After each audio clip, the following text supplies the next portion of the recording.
Hola a todos, ¿qué tal? ¿Cómo va el primer día de la semana? Espero que continuéis con muchas ganas para seguir preparando vuestra oposición. Yo desde luego vengo con las pilas muy cargadas para contaros algo que seguro que os va a interesar. Para todos aquellos que no me conocéis, soy Alexandra Ventureira, la responsable de comunicación de Academia Veropo, y en el vídeo de hoy os voy a intentar resolver todas aquellas cuestiones relacionadas con el turno de discapacidad. Ya sabéis que los lunes publico un nuevo vídeo en el que os cuento cosas relacionadas con las dudas más frecuentes de los opositores, con información sobre oposiciones, en algunos os doy consejos y bueno, como he comprobado que recibimos muchísimas consultas relacionadas con el turno de discapacidad, me he decidido a publicar un vídeo en el que voy a intentar responderos a todas aquellas cuestiones. Vamos a comenzar por el principio con una pregunta muy común que nos hacéis llegar y es ¿cómo podéis solicitar la discapacidad? Bueno, pues debéis pedir el certificado de discapacidad, que es un documento oficial que acredita la condición legal de persona con discapacidad a la que se le otorga un grado de discapacidad concreto. El grado de discapacidad se expresa con un porcentaje y, ojo, dato importante, la discapacidad se reconoce a partir de un grado del 33%, que además normalmente es el mínimo exigido para poder presentaros por el turno de discapacidad a las oposiciones. Para pedir el certificado de discapacidad debéis presentar la solicitud ante el órgano administrativo correspondiente a vuestra comunidad autónoma de residencia, ya sea presencialmente o por correo, en cualquiera de las direcciones territoriales del IMSERSO. En la descripción de este vídeo, por aquí debajo, os voy a dejar un enlace a la página web del IMSERSO y en ella encontraréis información ampliada sobre este certificado de discapacidad. Nos preguntáis mucho por el porcentaje de plazas que se reservan para el turno de discapacidad. Y he de deciros que sí, hay oposiciones en las que se reserva plazas para este turno. Normalmente ese porcentaje no es inferior al 7% y de este 7% se reserva un 2% para personas con discapacidad intelectual. Pero ya os digo que estos datos pueden variar y van a depender un poco de las administraciones. Por ejemplo, en la oferta de empleo público 2019 de la Junta de Castilla y León es un 10% del total de plazas ofertadas el que se ha reservado para el turno de discapacidad. Ya veis que suelen ser datos variables y aproximados, pero creo que son datos importantes que debéis tener en cuenta para haceros una idea más o menos clara del porcentaje que suelen reservar para el turno de discapacidad. Voy a contaros qué requisitos debéis cumplir si queréis presentaros a una oposición por el turno de discapacidad. El primero, y quizás el más importante, debéis tener un grado de discapacidad igual o superior al 33% y además debéis poder acreditarlo mediante un dictamen técnico facultativo emitido por los órganos competentes del Ministerio de Trabajo, Migraciones y Servicios Sociales. También debéis acreditar un certificado de capacitación que verifique que podéis llevar a cabo las funciones del cargo al que estáis optando. Como veis, mucha documentación. Este certificado de capacitación debe de estar expedido por los órganos competentes en materia de servicios sociales. No caigáis en el error de pensar que por ser discapacitados lo vais a tener más fácil. Es cierto que, vais a tener alguna que otra ventaja, pero ello no implica que no vayáis a tener que estudiar y esforzaros. Pero bueno, os voy a contar algunas de estas ventajas. Si nos fijamos en el porcentaje que se reserva para el turno de discapacidad, más o menos un 7%, nos puede parecer un porcentaje demasiado bajo en relación al número de plazas.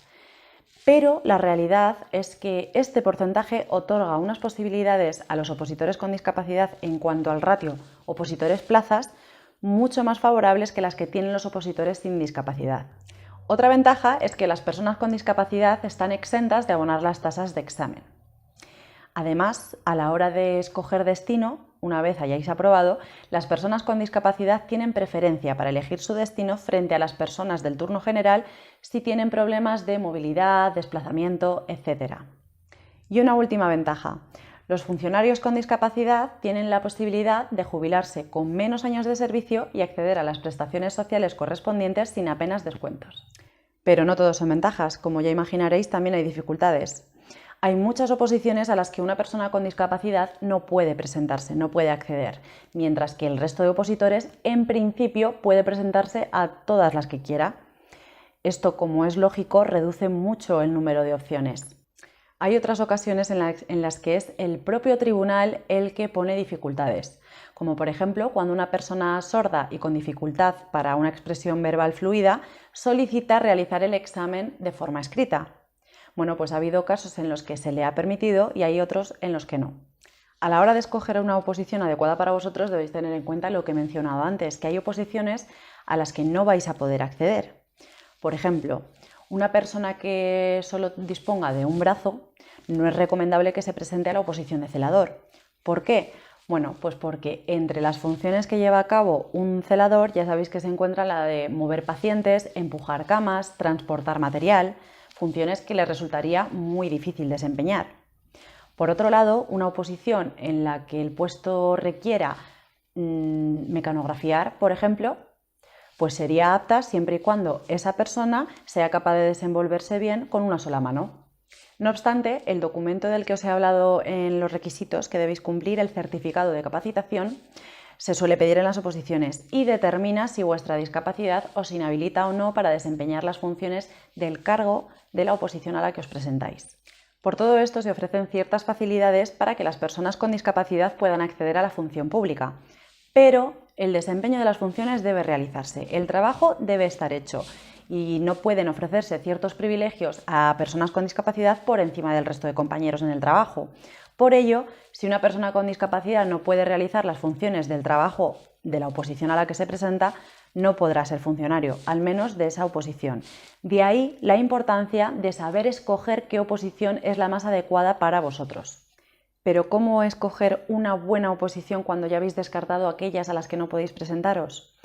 Bueno, pues las convocatorias anteriores nos indican que si sois una persona con discapacidad y estáis dudando entre oposiciones de semejante dificultad, lo mejor es acudir a los antecedentes de esa oposición, porque ahí es donde vais a encontrar la respuesta de si optar por una oposición o por otra, mirando sus antecedentes.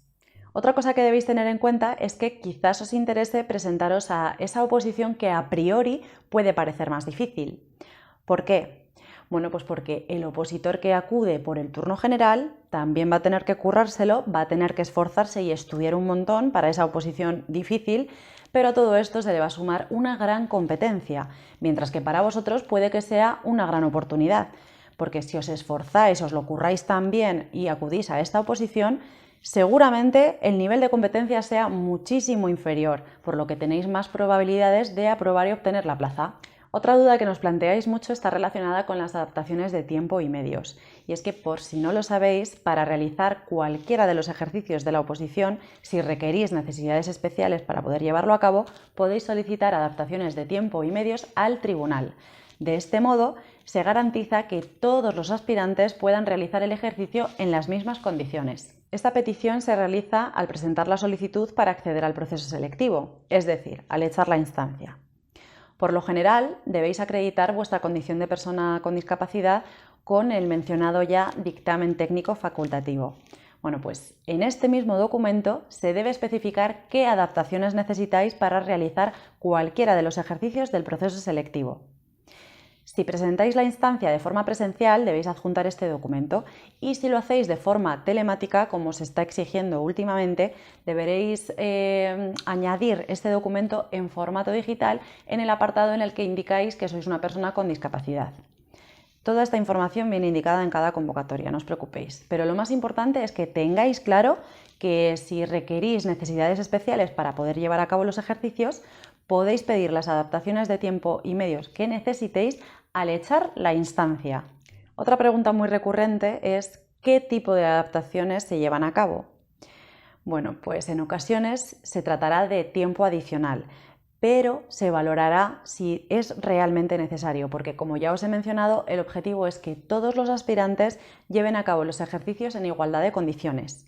Estas adaptaciones de medios se conceden en aquellos casos en los que la discapacidad guarda relación con la prueba que se lleva a cabo y son los órganos de selección los que deciden las adaptaciones y los ajustes necesarios. Estos mismos órganos pueden solicitar el dictamen técnico facultativo que tanto os he mencionado a los órganos que os concedieron vuestro grado de discapacidad y no solo eso, también pueden solicitar la emisión de los medios disponibles así como comprobar las capacidades de las que disponéis para llevar a cabo el ejercicio con esos ajustes de tiempo.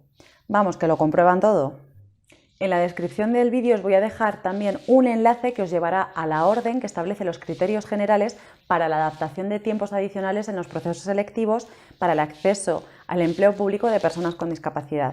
Echadle un vistazo porque creo que os va a parecer muy interesante. En él aparece una tabla con los tiempos adicionales que se otorgan según el tipo y grado de discapacidad. Otra pregunta que nos soléis plantear mucho es si se guarda la nota aunque no obtengáis la plaza.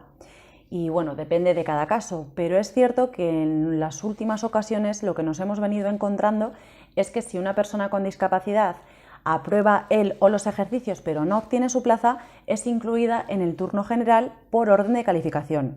Al menos esto es lo que ha ocurrido en la última convocatoria de la Administración General del Estado, en la última convocatoria del Ayuntamiento de Salamanca y en la de Auxilio Judicial. Pero ya os digo que no hay que generalizar. Siempre dependerá de cada oposición, de cada administración y vendrá indicada esta información en la convocatoria. Pero bueno, es un dato que es importante que tengáis en cuenta. Bueno, y ahora vamos con la última pregunta que os voy a resolver en este vídeo. ¿Qué pasa con las plazas que no son ocupadas? Del turno de discapacidad, obviamente. Bueno, pues no puedo afirmar con rotundidad que las plazas que queden desiertas, que no sean ocupadas, se acumulen para otro año, porque hasta ahora nos hemos encontrado de todo. Hay ocasiones en las que las plazas que no son ocupadas del turno de discapacidad se acumulan para otro año, como ha sido el caso de la última convocatoria de tramitación procesal y administrativa, de auxilio judicial y de la Universidad de Salamanca, por ejemplo. Pero hay otros casos en los que las plazas que quedan desiertas se acumulan al turno general. Esto lo hemos visto, por ejemplo, en la oferta de empleo público 2019 de la Junta de Castilla y León y en la última convocatoria de ayudante de cocina de la misma administración, la Junta de Castilla y León. Ya os digo que va a depender de cada administración, no nos atrevemos a generalizar, pero lo que sí que está claro es que la decisión es de la administración y siempre va a venir indicado ya sea en la oferta o en la convocatoria. Espero haberos resuelto todas las dudas sobre el turno de discapacidad, pero si no ha sido así, no seáis tímidos y escribidnos en la sección de comentarios. Estaré encantada de leeros, de resolver todas vuestras consultas y de hecho, si hay muchas, yo me animo a grabar otro vídeo y os respondo a todos. Bueno, espero que os haya gustado el vídeo. Ya sabéis que me lo podéis hacer saber dando un me gusta, un like y nada, el miércoles tenéis por aquí a María Eugenia Tejedor con una nueva lección sobre legislación. El viernes es el turno de Verónica Lucas con informática y ya sabéis que si queréis seguir viendo contenido de este tipo y que os ayude en la preparación de vuestra oposición, podéis suscribiros a nuestro canal, pero activad las notificaciones dándole a la campanita porque aunque os suscribáis, si no activáis estas notificaciones vamos a ir publicando contenido y no os vais a enterar a no ser que estéis muy pendientes. Así que os animo a ello. Yo por hoy me despido y ya sabéis que nos vemos el próximo lunes.